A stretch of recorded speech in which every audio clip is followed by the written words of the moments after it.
Muy bien, eso es la luxación. Ahora lo fracturamos, las fracturas del fémur. Ahora sí lo fracturamos en la parte proximal, en la cabeza y el cuello.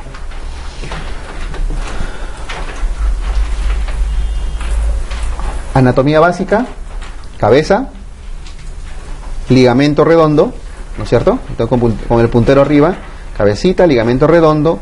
La cabeza se inserta dentro del acetábulo el 100% prácticamente, a diferencia del húmero, que solo un tercio aproximadamente está insertado dentro de la cavidad glenoidea. Por eso esta articulación del fémur, de la cadera, tiene menos movilidad que la del hombro. Con el hombro ustedes hacen de todo, con la cadera no tanto. Cuello, ¿sí? Aquí no hay cuello quirúrgico, cuello anatómico precisamente. Trocánteres, trocánter mayor, trocánter menor, abajo, y la región subtrocantérica, por debajo de los trocánteres. ¿Ya? Listo. Entonces, ¿dónde se puede fracturar el fémur? A nivel de la cabeza. Fracturas de la cabeza. No tiene gran dato, gran información esto, solamente que las fracturas de la cabeza del fémur son de diferentes tipos, vean, y eso se clasifica según la clasificación de Pipkin. Según la clasificación de Pipkin pueden ser grado 1, tipo 1, tipo 2, tipo 3, tipo 4. Nuevamente, no amerita necesariamente memorizar la clasificación. En todo caso, Pipkin 1, vean la imagen arriba, es una fractura debajo del ligamento redondo. ¿Sí? Ahí está, debajo. Pipkin 2, vean, está por encima, la rotura inicia por encima del ligamento redondo. Hacia abajo, ¿no? Tipo 3 o 4, perdón, tipo 3 puede ser 3A o 3B. ¿Pero qué involucra? Hay fractura de la cabeza en ambos casos, pero ¿qué también se fracturó? El cuello, ¿no? El cuello. Entonces, fracturas de la cabeza más cuello. Y Pipkin grado 4, cuando implica ya no solo fractura de la cabeza, sino del acetábulo. La fractura de la cabeza del fémur y el acetábulo de la pelvis. Por lo tanto, eso implica una luxación, ¿no? Es una luxofractura. ¿Ok? Listo. Nada más. El tratamiento sí, depende, en principio debe ser ortopédico. ¿Y de qué depende? Del grado de desplazamiento. Si el desplazamiento es menor de 2 milímetros o menos, menor o igual a 2 milímetros, para Pipkin 1, el manejo es ortopédico, ¿no es cierto? Fijación, rehabilitación y nada más. Cuando es quirúrgico, cuando es múltiple o cuando está muy desplazado. Por lo tanto, el 3A, el 3B, ya que son múltiples, quirúrgico. Grado 4, quirúrgico. O en todo caso los de arriba, si es que se han desplazado más de 2 milímetros. ¿Ya? Nuevamente esto sigue el concepto de siempre. Poco desplazadas, ortopédico. Muy desplazadas o múltiples o con luxofractura, quirúrgico. Nada más. ¿Ya? Listo, esto con la cabeza del fémur. El cuello sí tiene cierta información, datitos así parecido al de luxación. El cuello del fémur, el cuello puede lesionarse ya sea subcapital, o sea por debajo de la cabeza, puede ser más cerca a la parte de los trocánteres, puede ser en la parte media, etc. Independientemente de dónde se lesione el fémur, vean ahí tiene subcapital, medio cervical, base cervical, en la base del cuello, etc. Siguen una clasificación que es la clasificación de Garden, que ve el grado de desplazamiento, siguen una clasificación de Powells, que ve el ángulo. Ahorita un ratito eso. Uy, mi silla. La clínica es similar para todos los grados de cuello de fémur. ¿Cuáles son las palabras clave acá? En principio, que las fracturas son más típicas en abuelitos, ¿no? A diferencia de las luxaciones que vimos hace un rato, motociclistas, bailarines, gimnastas, choferes, pasajeros, etcétera, que suelen ser jóvenes, ¿no? Entonces, en la clínica, en abuelitos, no se pueden parar, están completamente inmovilizados, hay acortamiento, haces acortamiento del miembro, y esa es la palabra más importante para fractura de cuello fémur. Hay leve, hay una leve aproximación, AP de aproximación, o sea, una aducción pero muy leve, y rotación externa. Lo más importante de esto es acortamiento y rotación externa. Es decir, como ven ahí en esas piernitas en esa foto, ¿no?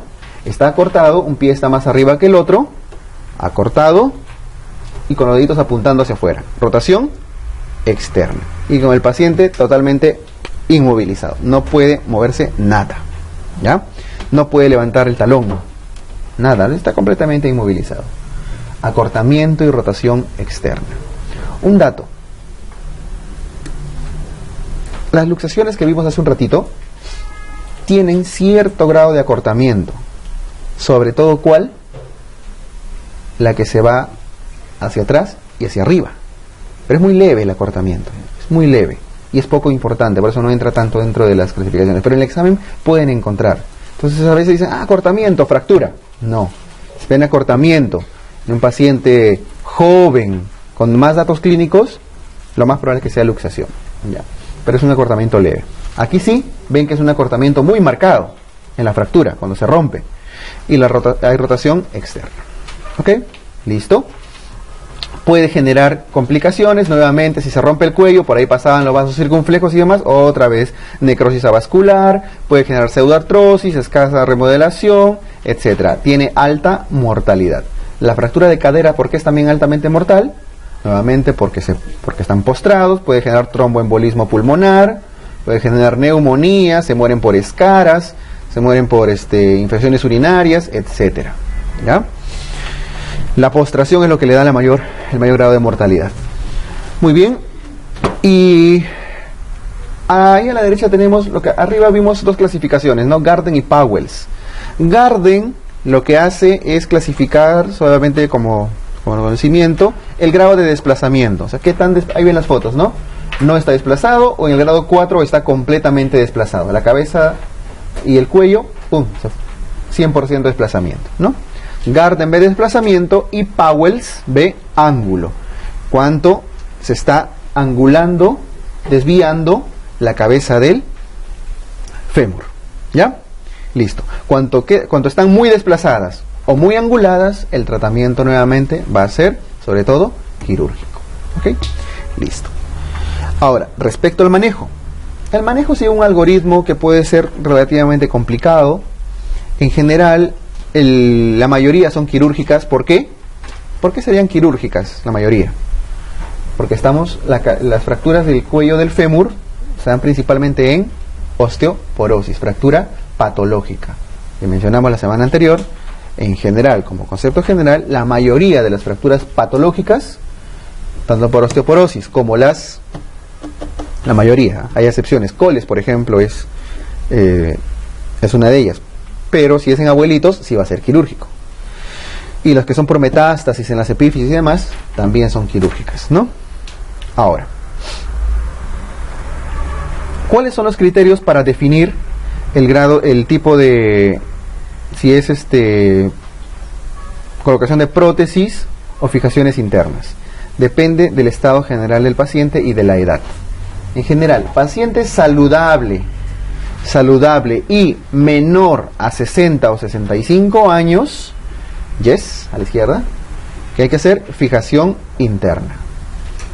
¿Qué hacen? Seguramente un clavito a través del cuello y encima sus plaquitas y sus tornillos. Osteosíntesis, ¿ya?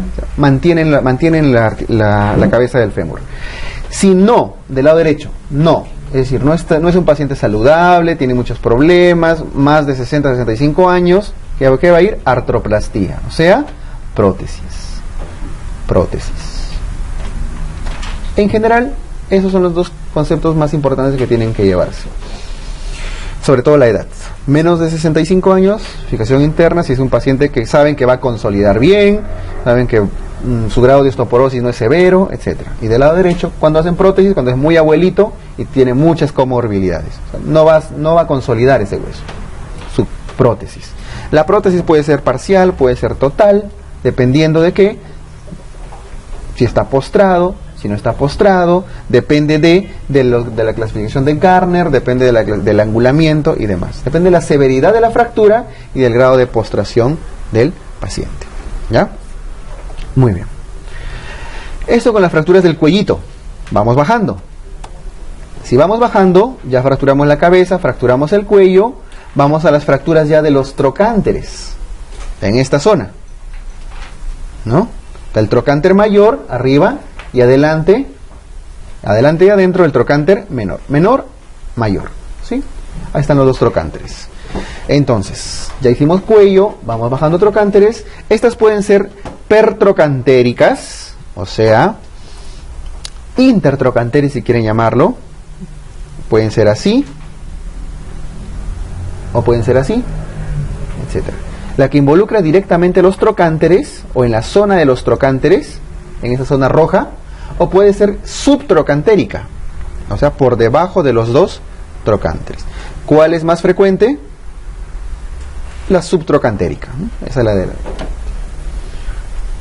Ahora, no es tan frecuente como cuello. Finalmente, cuello es más frecuente que la subtrocantérica, ¿ya? Entonces, si le ponemos orden, primero cuello, 2 la subtrocantérica, luego las pertrocantéricas, en ese orden, ¿ya? Listo. La fractura, estas trocantéricas están asociadas generalmente a metástasis. Ya no es tanto a osteoporosis, cuello es más para osteoporosis, en cambio, esta zona de la epífisis suele ser más relacionado a metástasis, a cánceres. ¿Ok? Suelen ser lesiones relativamente graves, que en conminuta, el hueso se impacta, son bastante complejas. Las pertrocantéricas pueden ser estables, pueden ser inestables, de acuerdo al grado de desplazamiento, al grado de angulación, etc. No hay mayor dato acá. Las subtrocantéricas son mucho más relacionadas a metástasis todavía, ¿ya? Así que es la contraparte de cuello. Esta subtrocantérica sí tiene bastante información. A ver. La clínica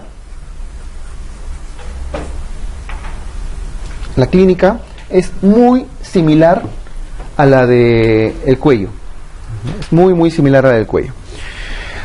Por eso cuando dice abajo clínica, dice como cuello, pero en 90 grados y abducción. O sea, el miembro inferior suele estar alejado y muchas veces bastante alejado, ¿ya? A diferencia del cuello, pero también hay acortamiento. ¿Qué es lo principal que les va a diferenciar la clínica de subtrocantérica y cuello? Recuerden este concepto de anatomía. La articulación está protegida finalmente por fuera por unos ligamentos. Cuando se rompe el cuello acá, se rompe el cuello, sangra, se dañan los vasos circunflejos y demás, ¿no? ¿Qué pasa? Sangrado. ¿Dónde queda la sangre? ¿Dentro o fuera de la articulación? Dentro. ¿Van a haber equimosis? No. Hasta ahora en cuello no hemos hablado de equimosis. En cambio, si se rompe acá, igualito que en húmero. ¿Recuerdan cuáles daban equimosis en húmero? ¿Las del cuello anatómico o quirúrgico? Quirúrgico, que justamente son subtrocantéricas también, debajo del trocánter y debajo del troquín, ¿no? Sí, ¿recuerdan? Ya. Igualito acá, las distales subtrocantéricas son las que van a dañar vasitos y sangre, equimosis. Entonces, abuelito con algún cáncer, qué sé yo, con acortamiento del miembro y equimosis, miembro inferior y equimosis, eso es fractura subtrocantérica. ¿Y dónde la equimosis? Generalmente en el muslo, ¿no? En la cara interna del muslo generalmente. La parte superior, cara interna, generalmente ahí, pero puede involucrar todo el muslo. ¿Ok?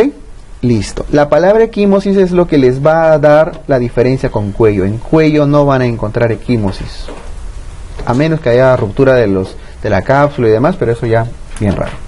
Muy bien. Complicaciones, puede dar pseudoartrosis, una consolidación en muy mala posición, lesión del paquete básculo nervioso, del van femoral. ¿Sí? ¿Por qué? Porque él se fractura, así, todo eso tiene que ser lógico. Se fractura, dijimos que hacía abducción, ¿no es cierto? O sea, sí, hacía el fémur, abducción. Por lo tanto, el van femoral termina siendo lesionado, ¿no? Van. Así es, ¿no? En ese orden, ¿sí? Van. Una vega que ponían de mnemotecnia, ¿no? Una vega. O los que han estudiado con su Coscarelli, el argentino, que decía, las bolas van. Sí, él decía así. Las bolas van. En ese orden. Muy bien. Tratamiento. El tratamiento, nuevamente, al ser una fractura patológica, por metástasis generalmente, suele ser quirúrgico, igualito que en cuello, quirúrgico.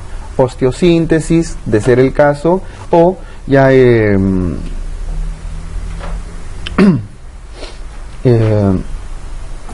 reemplazos incluso de toda la cadera, con todo incluyendo la cabeza, si es que son en conminuta, ya involucra el cuello, la cabeza, ya las más severas, pero en general quirúrgico, igual que las del cuello. Ya está, listo.